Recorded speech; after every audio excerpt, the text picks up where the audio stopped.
پوچھا تھا کہ گناہ اور حرام میں کیا فرق ہے؟ کہ اگر ہم کسی چیز کو تقسیم کرتے ہیں اور اس کی کچھ اقسام بناتے ہیں تو جس کو تقسیم کریں اس کو مقسم کہتے ہیں، ٹھیک ہے؟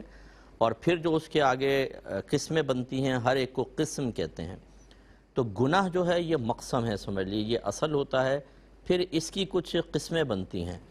اگر تو اللہ تبارک و تعالیٰ کی ہم نے نافرمانی یا گناہ اس طرح کیا ہے کہ ہم نے قرآن کے واضح حکم کے خلاف گئے ہیں، بالکل واضح حکم، واضح کا مطلب کہ کسی مجتہد کو، کسی مفسر کو اس آیت کی وضاحت کی کوئی حاجت نہ ہو، بالکل صاف صاف لکھا ہوا ہے، تو وہ حرام بنتا ہے۔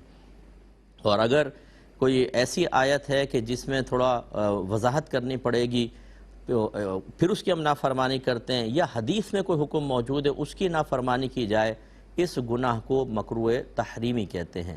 اس سے بھی کم درجہ ہو تو مکروہ تنزیہی کہہ دیا جاتا ہے، جو حقیقتاً گناہ تو نہیں ہوتا لیکن کرنا مناسب نہیں ہے۔ اور ایک ہوتا ہے سنت موقدہ کا ترک ہوتا ہے، جس کو اصاعت کہا جاتا ہے۔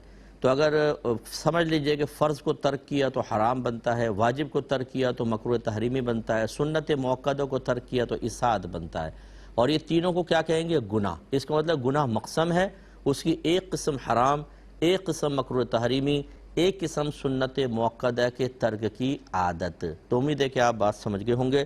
جیسے کوئی کہے کہ جی پاکستانی میں اور مسلمان میں کیا فرق ہے، تو ہم کہیں گے کہ پاکستانی تو ایک مقسم ہے، اس کی بہت ساری اقسام ہو سکتی ہیں، مسلمان بھی پاکستانی ہے، کرسچن بھی پاکستانی ہے، اور یہاں پہ اور بھی دوسرے لوگ رہ رہے ہیں، اور کمیونٹی جو ہیں وہ سب پاکستانی کے تحت آئیں گی، تو پاکستانی مقسم کہلائے گا۔ ٹھیک ہے بھائی نے